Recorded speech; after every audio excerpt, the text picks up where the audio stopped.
Claro. Buenas tardes, ¿qué tal? Mi nombre es Doménica Pincay y bueno, hoy día les voy a hablar acerca de la manufactura limpia. Yo pertenezco al club de sostenibilidad y también pertenezco a lo que es el Instituto de Ingenieros Industriales, ¿no? El ICE. Bueno, vamos a continuar.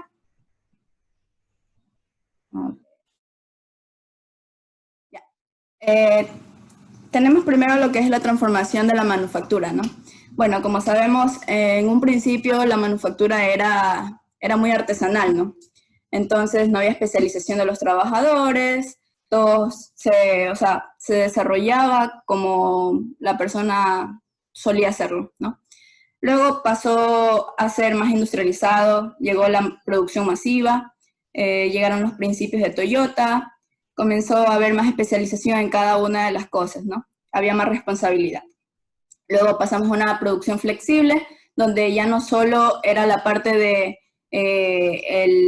la mano de obra humana, ¿no? Sino que también ya se usaron máquinas y robots. Bueno, y de allí por último tenemos lo que es la manufactura esbelta, que es en sí la reducción de los desperdicios en todos sus pasos, ¿no? A lo largo de todo el proceso. Y la especialización se mantiene. Ya. Este concepto de manufactura esbelta está muy relacionada a lo que es la producción sostenible, ¿no? Bueno, puede ser que algunos todavía no han escuchado acerca de la sostenibilidad, pero la sostenibilidad en sí es definida por las Naciones Unidas como la aseguración de los recursos para las siguientes generaciones, o sea, y que se satisfagan a las generaciones actuales. Entonces, en la producción sostenible vemos que hoy en día se habla acerca de la economía circular, acerca de que hay que tratar de reutilizar las cosas, ¿no? Entonces, esta economía sostenible o producción sostenible se basa en que primero existe la minería, ¿no? La explotación, luego se procesa dicho producto, luego están la materia prima, ¿no? Y como vemos en cada uno de estos procesos existen desperdicios, ¿no? Bueno, de ahí el diseño, la producción, el uso y reuso, el reciclaje y en sí el reciclaje para volver a dar uso a dicho material. Eso en sí es la producción sostenible, de eso se trata. Hay muchos conceptos que han salido ahora último, por ejemplo, la logística inversa o Green Supply Chain, acerca de otro término que se llama Life Cycle Assessment, donde el Life Cycle Assessment es el análisis del ciclo de vida útil, ¿no? Del producto, ¿no?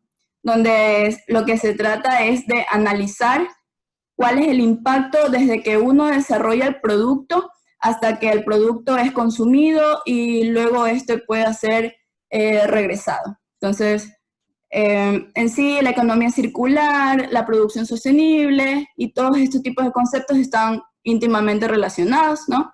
Y bueno, como decía, con la manufactura esbelta, que en sí es tratar de reducir el inventario, el espacio y los desperdicios. Bueno, continuemos.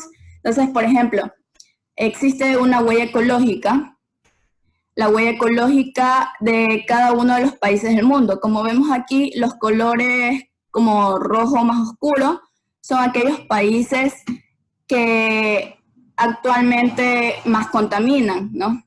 Uno de ellos es Estados Unidos, donde Estados Unidos en sí tienen, por ejemplo, 3.200 fundas se utilizan por segundo. O sea, por ejemplo, el papel de oficina, ¿no? El papel de oficina solo en Estados Unidos podría crear una pared de 3.5 metros desde Nueva York hasta California.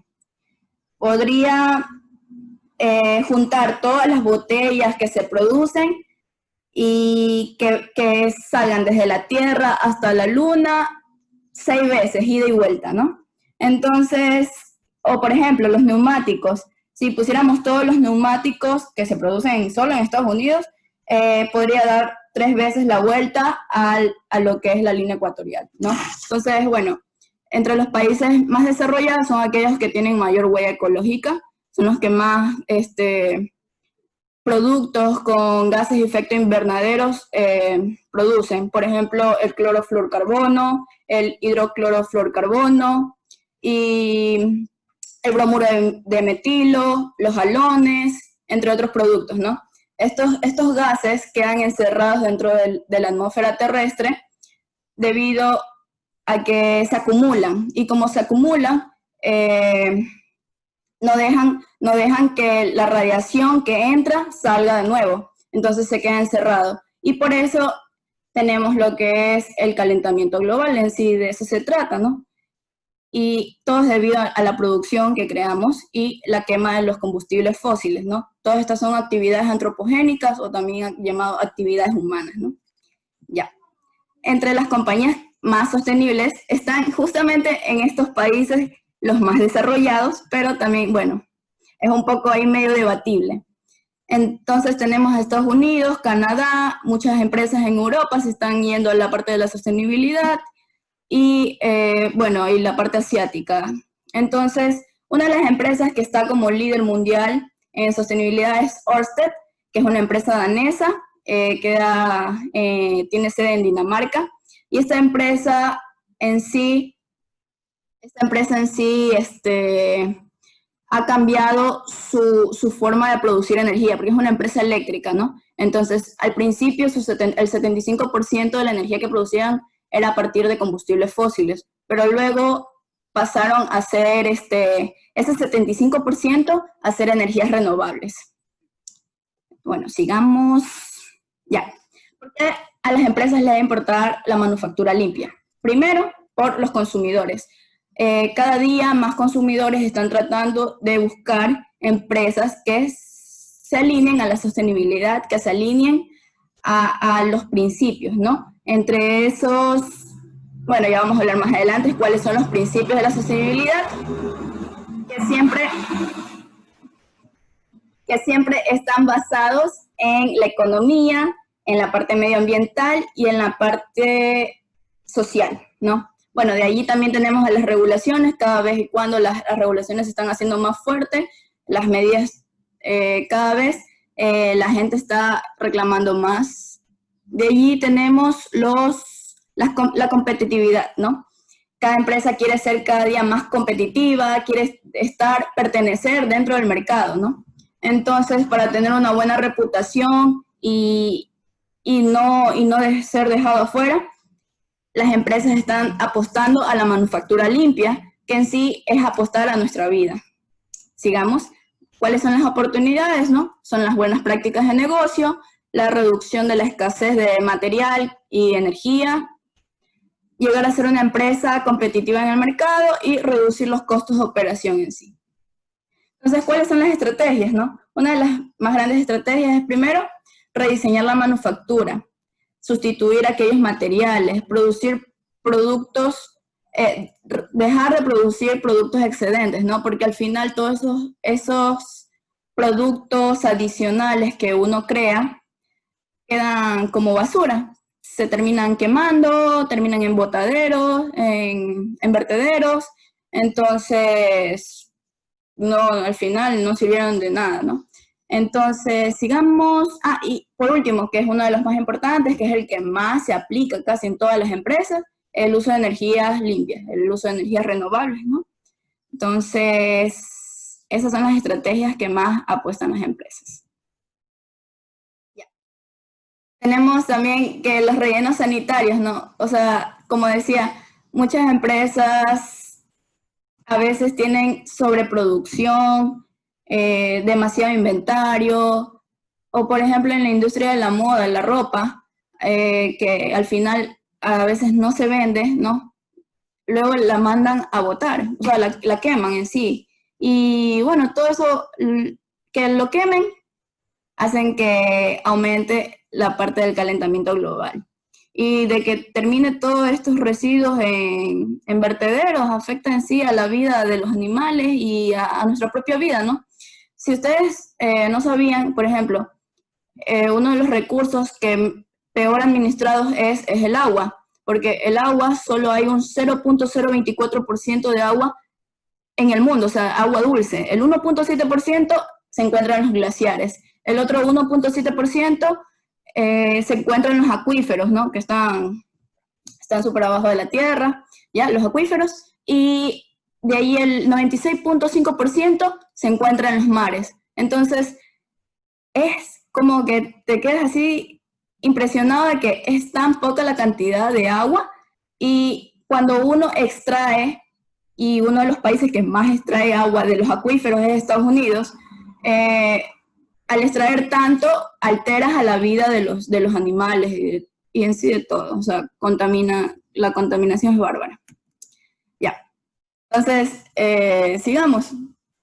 El impacto medioambiental de la industria de la moda. Ustedes sabían que la industria de la moda o la industria del textil es la segunda industria más contaminante en todo el mundo, ¿no? Entonces veía por ahí un video de DW hablando acerca de cómo a veces como que no se respetan ciertos parámetros de la sostenibilidad, por ejemplo, que no trabajen niños, que no haya sobreexplotación, que el salario sea justo. Todas estas cosas no son respetadas ni valoradas en los países asiáticos del sureste asiático, ¿no? Entonces tenemos a Camboya, Bangladesh, que es uno de los países más contaminados actualmente en el mundo, la India, bueno, entre otros. Entonces, miren, por ejemplo, para producir un pantalón blue jean, ¿no? Usan 10.800 litros de agua. Por ejemplo, un zapato, 4.400 litros de agua. Entonces, ¿será que estamos haciendo las cosas bien? ¿No podría ser posible reducir esa cantidad de agua? ¿En verdad necesitamos toda esa cantidad de agua para producir aquello? Entonces, hay que buscar nuevas medidas. Sí se están implementando, hay empresas que están naciendo, que son empresas sostenibles, que están tratando de promover la moda como sería slow fashion, ¿ya? O sea, como que más lento todo, porque como actualmente todo es tan rápido, se produce, se bota, y entonces eso nos está llevando a un caos en realidad. Entonces, bueno, una de las propuestas para hacer los productos más ecoamigables, entre ellos es usar medios de transporte más viables, ¿no? Entre ellos es la bicicleta. De ahí tratar de usar menos embalaje plástico, reducir los materiales, y bueno, entre otros que tenemos ahí. Ya. Déjenme ver un ratito cómo vamos. Ya.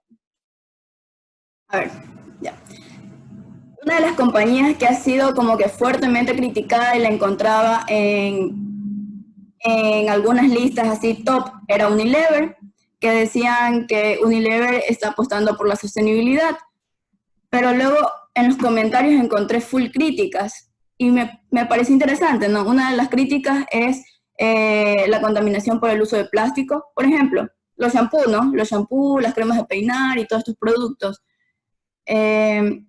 Yo sí le vería otra forma de hacerlo, por ejemplo, que sea rellenable, o sea, uno lleve su botella y pueda rellenar del producto que ellos hacen. Pero quizás este consumo tan rápido, la verdad es que no es sostenible. De ahí el aceite de palma, ¿no? En el sureste asiático, asimismo, es donde más hay deforestación por el aceite de palma y mucha gente se está viendo afectada. De ahí el uso de papel, de ahí también hay una alianza que se llama Rainforest Alliance, donde también es criticada porque dicen que hay corrupción en la parte de el papeleo, donde certifican que hay sostenibilidad cuando realmente no lo hay. Y otros casos, pero bueno, sigamos. Ya. Ya. Bueno, regresando un poquito a lo anterior de la ropa, de la parte de la moda, ¿no? Se han implementado, por ejemplo, esta aplicación donde se califica como que bueno, excelente, dependiendo de dependiendo de la calidad del producto y la forma en que se realizó. Y es importante las auditorías en esto. O sea, si no hay una verdadera auditoría, como vemos aquí en la última imagen, o sea, hay sobreexplotación. En el Ecuador, bueno, se han tomado varias medidas. Aquí hay un informe que se llama Tercera Comunicación Nacional del Ecuador a la Convención Marco de las Naciones Unidas sobre el Cambio Climático, que fue desarrollado en el 2017, ¿no? Que, bueno, tiene full información acerca de los progresos que ha hecho el Ecuador. Y, bueno, esto también se ve reflejado en uno de los últimos artículos que vemos acá, que se llama Comisión Europea de Cooperación Internacional y Desarrollo, es en sí los avances de acción climática en América Latina, ¿no? Bueno, ya. Podemos ver aquí que la parte de deforestación ha disminuido en hectáreas por año. De ahí un poco como para saber, ¿no? Las industrias que más PIB aportan, ¿no?